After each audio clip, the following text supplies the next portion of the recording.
Thank you, Vassilis. Merci beaucoup, Vassilis. Et bonjour à tous.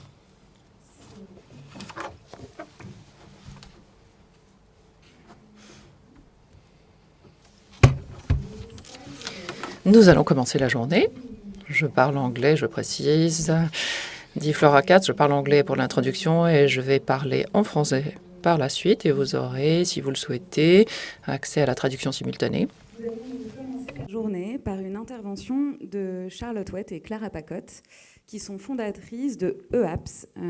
Donc c'est un acronyme qui signifie Exploration des alternatives arrivantes de provenance extrasolaire. EAPS est un groupe de recherche sur les questions féministes et de genre dans la science-fiction. Clara Pacotte et Charlotte Wett l'ont créé en 2017 au sein d'un autre groupe de recherche sur la transmission des savoirs qui s'appelle The Cheapest University. Quel rapport y a-t-il entre les féminismes et la science-fiction ? Si on connaît peu de science-fiction écrite par des femmes, ce n'est pas parce qu'il y en a moins ou qu'elles écrivent moins bien, mais c'est parce qu'elles sont moins visibles. Cela évoque d'ailleurs le texte de l'historienne de l'art Linda Nochlin, qui en 1971 écrit « Why have there been no great woman artists ?» Pourquoi n'y a-t-il pas de femmes artistes importantes ? L'historienne de l'art Linda Nochlin explique donc en 71 les obstacles pour qu'une femme artiste arrive sur le même terrain de reconnaissance que les hommes. Eh bien, EAPS fait ce travail du côté de la science-fiction, en traduisant des textes de science-fiction écrits par des femmes et plus largement des textes féministes autour de la science-fiction. Voici donc un premier aspect réaliste de la science-fiction, d'où le titre du symposium « Réalité de la science-fiction ». EAPS a donc pour vocation à rendre accessibles en français des textes qui n'ont encore jamais été traduits, que ce soit des essais, des fictions, des interviews, des tables rondes ou des archives. Et elles le font sous la forme de ces readers. Peut-être que ça vous rappelle quelque chose, c'est surtout aux États-Unis, mais en France aussi, on donne dans les universités ces collections de textes très fondamentaux à lire pour un cours au début d'un semestre. Elles en sont donc à leur 5e et elles vont présenter ce travail dans de nombreuses institutions, en France, en Europe et à l'étranger, notamment donc à Yale Union, au CAC Brittany, à la Villa Vassiliev et au Palais de Tokyo. Leurs interventions vont ponctuer les 2 journées de lecture avec des textes qu'elles ont choisis en regard de la programmation. Elles vont aussi d'abord présenter plus largement EAPS maintenant. Et d'ailleurs, donc, l'événement a été l'occasion de mettre en pratique leur travail, puisque nous avons, spécialement pour cet événement, traduit en anglais le texte d'une autrice de science-fiction qui interviendra dans l'après-midi, Louvain. Voilà, donc je vous laisse la parole pour cette première présentation et puis la première lecture. Je vous remercie. Merci Flora. Tu as pratiquement tout présenté, je trouve. C'est super. La première partie, effectivement, c'est ça. Donc Clara et moi, on est toutes les deux artistes aussi. Je pense que c'est important de le préciser. Qu'on n'est pas non plus des traductrices professionnelles aussi, même si on a commencé à faire ce travail de traduction. L'idée, c'était surtout de réunir des personnes intéressées par ces textes de science-fiction féministe et de les regrouper, de faire ce que nous on appelle des ateliers de traduction collective, du coup qui amènent d'une certaine manière à réfléchir à la fois sur ces textes, les traduire ensemble, faire un travail aussi d'écriture inclusive qui est très important pour nous. Voilà, donc... Ouais, je pense que c'est important de dire qu'on a commencé... en s'intéressant à Johanna Russ, qui est une autrice lesbienne, américaine, des États-Unis, qui est morte en 2011. Et en fait, elle a écrit pas mal de fiction, mais surtout beaucoup d'essais sur la science-fiction et sur les féminismes dans la littérature de fantasy et pas que de science-fiction d'ailleurs. Et en fait, cette personne cite énormément de références dans ses textes.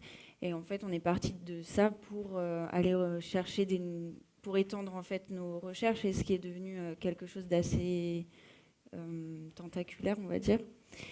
Et l'idée qui est très importante au projet aussi, c'est que, en fait, tout l'intérêt, c'est de mettre ces textes assez anciens en regard de textes beaucoup plus contemporains pour aussi interroger les générations de féminisme, on va dire, parce que des textes qui datent des années 80 ou même avant, début du 20e, ils ne défendent pas du tout les mêmes idées que celles qu'on peut trouver aujourd'hui dans les différents courants féministes du 21e siècle. Est-ce que tu veux rajouter quelque chose ?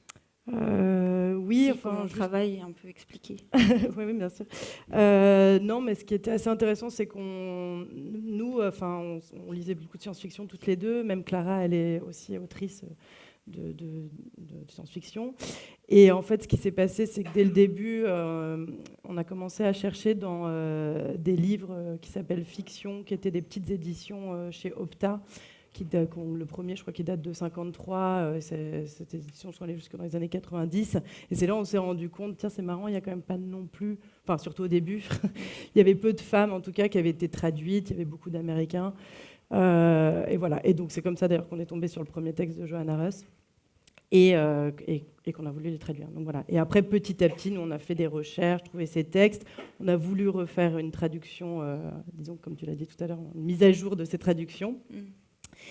Et voilà, donc c'est un fonctionnement assez particulier, notre manière de travailler, c'est-à-dire que voilà, il va y avoir ces moments de traduction, mais après on va faire des recherches, comme tu l'as dit tout à l'heure d'ailleurs, sur Internet, traduire des pages de blog qui sont très intéressantes, qui elles-mêmes parlent de ces textes-là. Oui.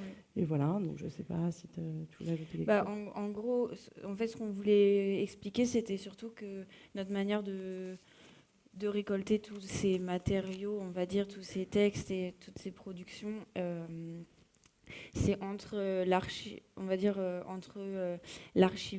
et on va dire l'archéologie de la science-fiction, dans le sens où en fait avec Charlotte on oscille toujours entre des archives vraiment anciennes, on va dire, et plus de ce que crée la communauté en ligne ou dans la réalité, mais en tout cas une communauté qui existe et qui s'intéresse un peu aux mêmes questions que nous autour des différences, des genres et des minorités au sein de l'ASF même. Donc en fait, c'est vraiment des allers-retours tout le temps entre le passé et le présent qui parle du futur. Et voilà. Ouais. D'ailleurs, il y a un exemple qui est assez concret, qui était assez intéressant, c'est que juste avant justement la crise de la Covid, on est allé aux États-Unis, justement quand on a fait notre présentation à Yale Union, et on avait pu aller directement dans les archives de Johanna Russ.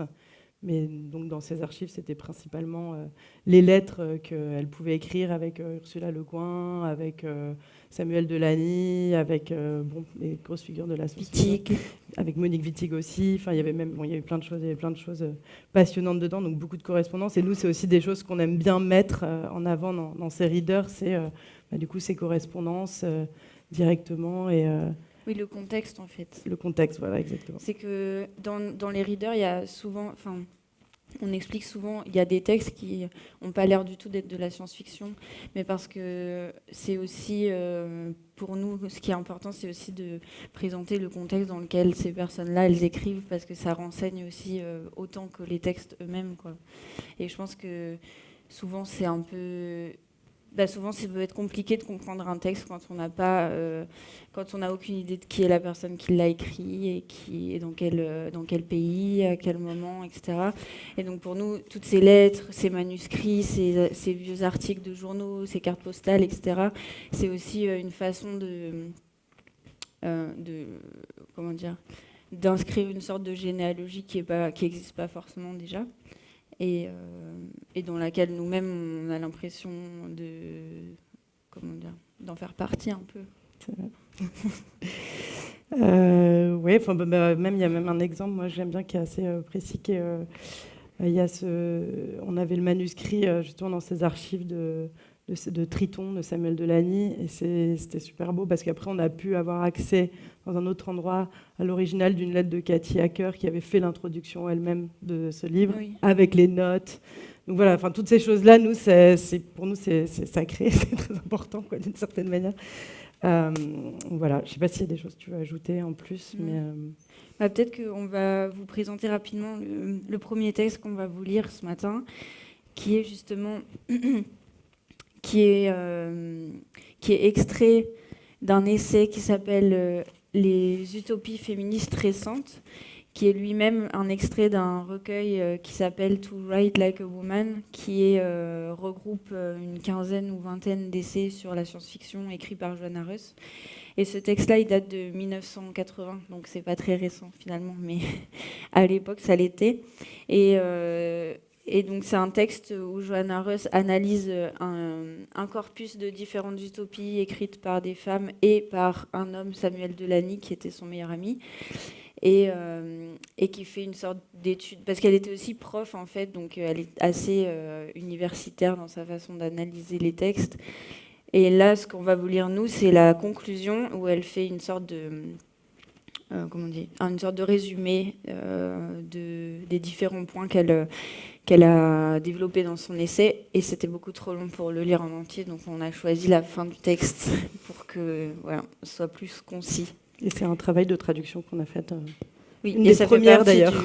C'est le premier, dans le premier reader, celui-là. Donc... c'est pas forcément la meilleure. Mais si. Vas-y.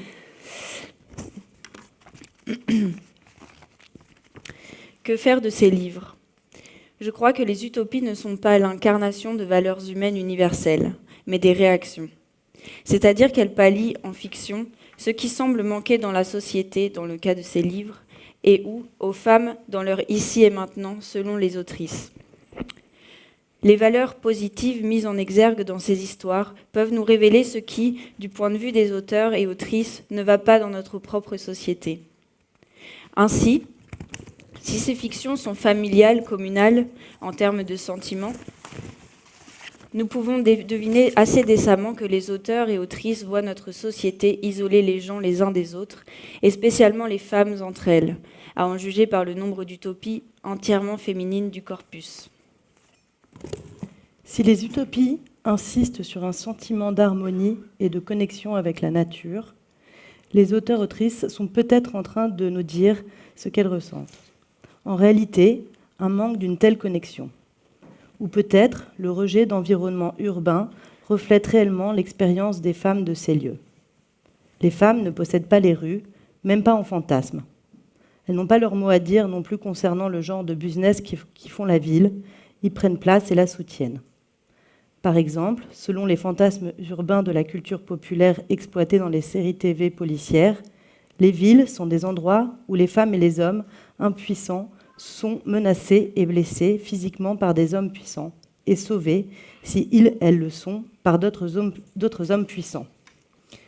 Puisqu'un homme véritablement puissant, on pourrait croire, n'a pas besoin de fantasmer sa puissance, ces fantasmes doivent s'adresser aux hommes impuissants ordinaires. Ils ne sont certainement pas adressés aux femmes. L'absence de classe dans ces histoires témoigne évidemment de l'insécurité, la compétitivité et la pauvreté qui découlent d'une société de classe elle-même. La paix relative et l'absence de guerre nationale va main dans la main avec une acceptation de certaines violences, plus spécifiquement et essentiellement l'autodéfense et l'expression de la colère, toutes deux des luxes bien rares pour les femmes aujourd'hui. La liberté sexuelle et la joie sont un témoignage poignant des conditions de la sexualité pour les femmes, hostiles, coercitives, simplement absentes ou au mieux réactives plutôt qu'initiatrices. La mobilité physique soulignée dans ces livres est un commentaire direct des menaces physiques et psychologiques qui pèsent sur les femmes et empêchent leur mobilité dans le monde réel. L'emphase faite sur la liberté dans le travail et dans le monde public reflète les restrictions qui bannissent les femmes de vastes aires du travail et de l'expérience. Le sauvetage de l'enfant-fille parle d'une adolescence qui reste la norme et non l'exception pour les femmes. Une adolescence rendue douloureuse car cernée de restrictions sexistes, d'objectivation sexuelle ou même purement et simplement de persécution. Certaines de ces vues sont partagées par des personnes réfléchies des deux sexes, comme le rejet de la guerre et l'insistance sur le fait que la violence a des conséquences, mais la plupart sont spécifiques aux problèmes des femmes. Notamment, des souhaits courants dans la fiction et la science-fiction contemporaine sont ici absents. Le succès matériel, le triomphe scientifique, l'immortalité, être admiré pour des qualités exceptionnelles, succès dans la compétition, statut social hérité, etc. En général, la compétitivité et le désir d'être mieux qu'eux sont absents. Absente aussi la figure qui apparaît souvent dans des romans de femmes. L'homme compréhensif, avec qui une histoire d'amour résoudra tout. Il n'y a qu'un homme compréhensif dans le corpus, et il est un spectaculaire échec, injecté dans l'histoire pour illustrer l'inefficacité d'une bonne volonté non remise en cause et de l'intelligence concernant les énormes différences de pouvoir entre les groupes. Comme le dit le slogan du mouvement des femmes, il n'y a pas de solution personnelle. The Shattered Chain présente un agréable jeune homme à Jaël, l'Amazone libre, dont elle pourrait tomber amoureuse. Lui aussi est un échec spectaculaire, pas parce que l'auteur l'a forcément voulu, je suppose, mais parce que les 2 premiers tiers du livre sont tellement intransigeants que Bradley n'a ensuite pas de quoi rendre son personnage réel et pas la moindre chance de voir son histoire d'amour fonctionner. La comparaison de Triton aux autres romans est instructive. Il me semble, pour le meilleur ou pour le pire, que le seul auteur mâle du corpus écrit d'un point de vue au niveau de liberté implicite lui permettant de s'abstraire, subtilement mais constamment, de questions qui occupent les autres autrices. Par exemple, Triton propose qu'aucune forme de sexe volontaire n'est affaire de privilège, alors que les autres livres traitent du viol et de la simple possibilité d'une sexualité sans contrainte, exploitation ou même complètement impossible. Triton bénéficie de son paysage urbain sophistiqué, tandis que les autres histoires se préoccupent de fuir cet environnement urbain qui ne leur appartient pas, dont il n'est pas possible de profiter et dans lequel on ne se sent ni en sécurité ni heureuse. Triton met l'emphase sur la discrimination financière dont souffrent les enfantes. Les autres autrices sont occupées à sauver les enfantes de l'isolement, en détention, la folie, le viol, les coups ou l'enchaînement à vie.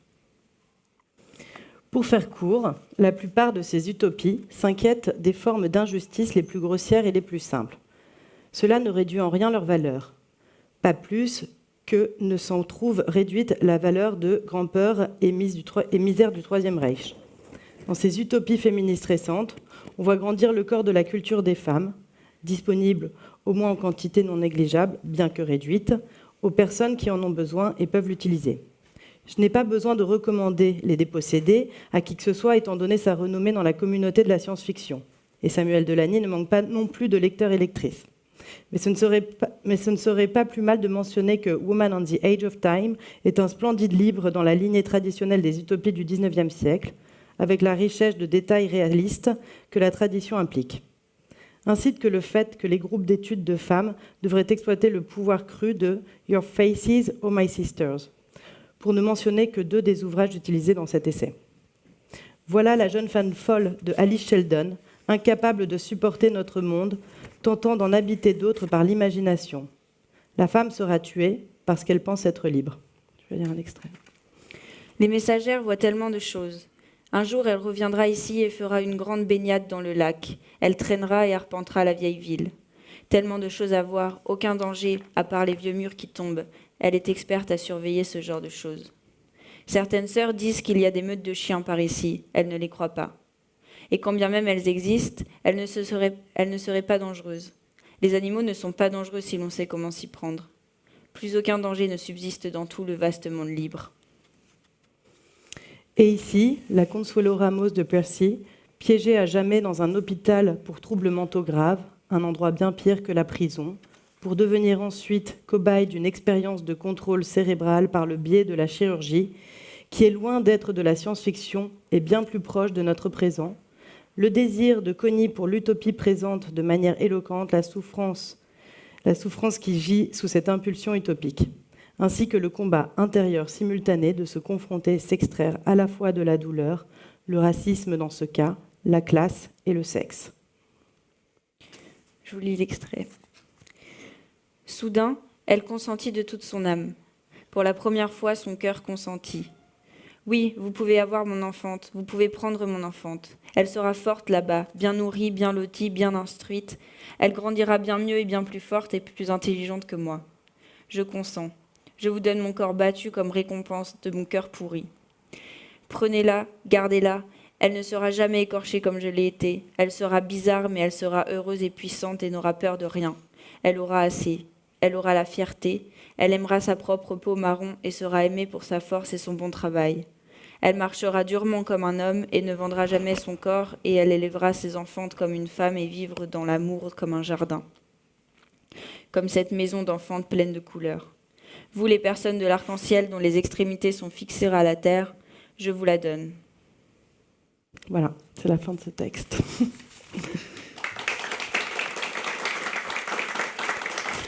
Merci. Je veux juste préciser, évidemment, on a cité beaucoup de titres de livres. Enfin, non, si vous avez des questions là-dessus, on peut répondre après. On a le temps ? Bon, Oui.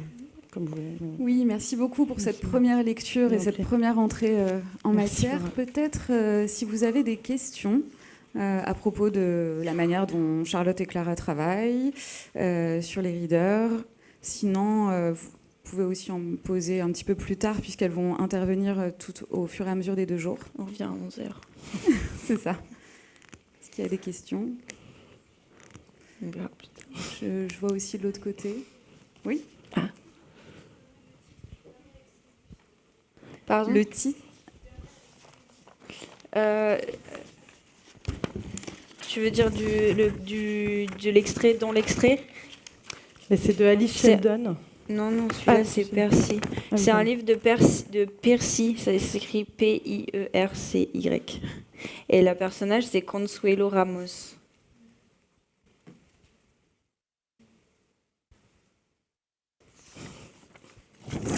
Elles sont en train de noter très précisément.